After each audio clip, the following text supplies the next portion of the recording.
안녕하세요. 정보가 세상을 바꾼다의 인포뱅크입니다. 이번에 전해드릴 내용은 국가적 위기를 감내하고 성장시킨 중국, 공업이익은 5개월 연속 증가, 무증상 감염자 속출에 대해서 한번 알아보겠습니다.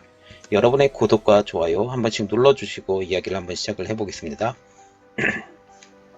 지금 중국이 국가적인 위기를 감내하고 성장을 시키고 있어요. 이 말은 코로나 문제예요. 코로나 문제가 그 무증상 환자를 지금 얘기를 안 하고 지금 성장을 시키고 있는 거죠. 무증상 환자에 대해서 카운팅을 전혀 안 합니다. 카운팅을 전혀 안 하면서 이것에 대해서 성장을 시키고 그러면서 무증상 감염자가 지금 속출하고 있죠. 그런 것을 이용해서 지금 공업이익은 5개월 연속 증가한 이러한 상황을 한번 보겠습니다. 지금 중국은 코로나 사태의 위험을 감내하면서 경제를 회복시키고 있습니다. 무증상 감염자를 감염자로 등록시키지 않고 방치하면서 코로나 종식 선언을 하고 왕래도 자유롭게 하며 경제를 발전시키고 있는 것이죠. 이러한 중국의 노력은 지표로 바로 나오고 있습니다. 27일 중국 국가통계국에 따르면 9월 공업이익은 6,464억 위안, 한국 돈으로 약 109조 원으로 작년 동월보다 10.1%나 증가한 겁니다. 보면 작년보다 증가한 건 이해를 하는데 10.1%나 증가를 시켰다라고 하면 굉장한 증가를 시킨 거죠. 특히 공업이익은 공업 분야 기업들의 수익성 동향을 나타내는 지표예요. 이 수익이 지금 얼마나 되느냐, 이것에 대해서 나타낸다는 지표가 되는 거죠. 중국 통계국은 연 매출 2천만 위안의 기업을 대상으로 해서 매달 이 지표를 산출해서 발표를 하고 있습니다. 월간 공업이익 증가율은 코로나19 충격이 가장 심했던 1월에서 4월까지 마이너스로 떨어졌지만 5월 이후부터 5달 연속 플러스를 지금 기록하고 있어요. 그러면 즉 코로나 환자가 나오지 않았던 그 시기를 한번 보면 돼요. 5월 이후부터 지금 계속적으로 안 나온다라고 지금 계속 이야기를 하고 있는데 이것과 동일하게 진행되어 가고 있는 것을 우리가 확인할 수 있습니다. 다만 연초 충격의 여파로 아직까지 1에서 9월 달 누적 공업이익은 작년 동기 대비보다 2.4%나 지금 감소한 상태입니다. 자, 이걸 보면 돼요. 지금 성장을 하고 있죠. 누적입니다. 밑에는 누적으로 되어 있는 거고요. 그리고 지금 회복세로 지금 완연히 올라가고 있다라고 지금 보시면 되죠. 지금 중국의 분기 경제 성장률은 코로나19가 유행이 가장 심각했던 1분기 통계 발표가 최악인 마이너스 6.8%까지 떨어졌다가 2분기 3.2%, 3분기 4.9%로 오르면서 확연히 V자 모양의 곡선을 그리고 있어요. 이 그림에서 봐도 마찬가지로 지금 거의 V자 형태로 성장이 나오고 있는 것을 우리가 볼 수가 있죠. 자, 그래서 이런 말이 나오는 겁니다. 자, 그래서 지금 국제통화기금 IMF는 최근 펴낸 세계 경제 전망 보고서에서 올해 중국 경제 성장률을 1.9%로 전망을 했어요. 지금 플러스로 올라간 나라는 거의 유일하게 중국밖에 없다라고 지금 얘기가 나오고 있는 거죠. 그래서 지금 이런 말이 나오고 있어요. 경제와 맞바꾼 코로나 사태의 대처, 무증상 감염자 속출, 중국 내 2차 대유행이 현실이 되나에 대해서 한번 알아볼게요. 지금 결론만 일단 보면 중국 내에서 2차 대유행이 시작되었는지도 모른다라는 겁니다.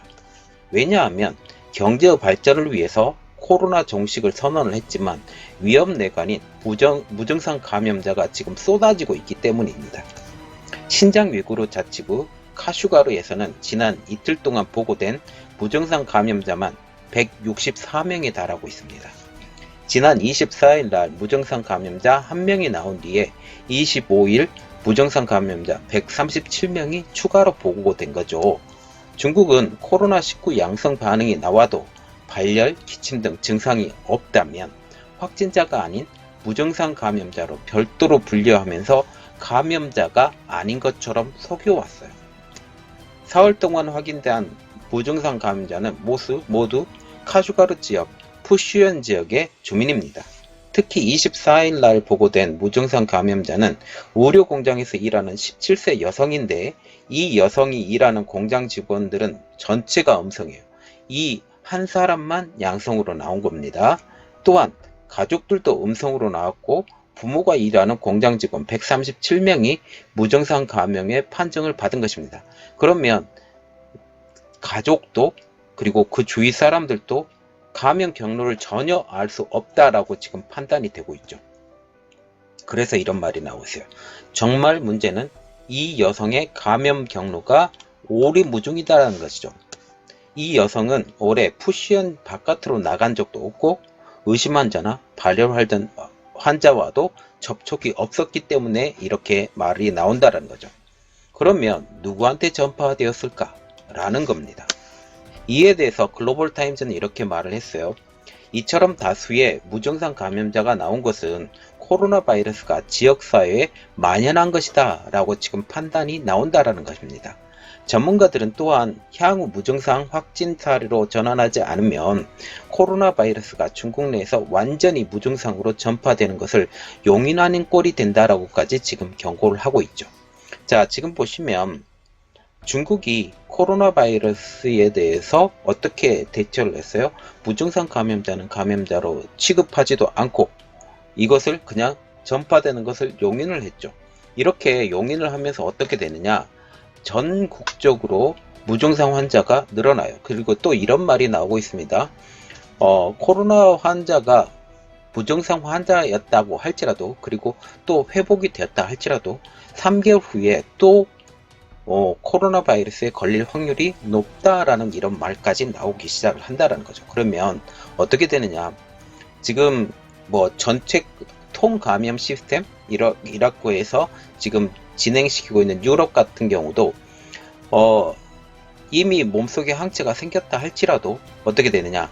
3개월 후에 다시 생길 수도 있기 때문에 이것은 이전에도 없었고 이후에도 어떤 일이 일어난지 모르지만 이전에는 어떤 항체가 한번 생기면 다시 걸리기가 쉽지 않습니다. 그런데 이 코로나 바이러스는 그렇지 않다라고 지금 연구 결과가 나오고 있죠.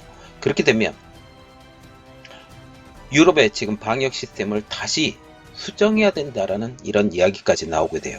그러면 중국도 마찬가지로 무증상 감염자를 그대로 놔두고 방치한다. 걸릴 사람은 걸리고 아플 사람은 아프고 이렇게 넘어가죠. 그러면 이 사람들이 3개월이 또 지난 후에 또 걸릴 수 있고 또 큰 유행이 벌어질 수 있다라는 측면까지 우리가 보게 되면 중국은 굉장히 어려운 시기로 어쩌면 접어들 수 있다라는 그런 것까지 생각해 볼 수 있습니다.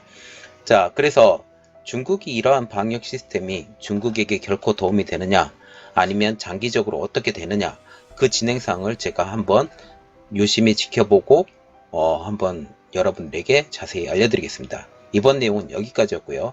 저희 내용이 여러분들에게 도움이 되셨다라고 생각을 하시면 구독과 좋아요 그리고 알림 설정까지 좀 부탁드리겠습니다. 감사합니다.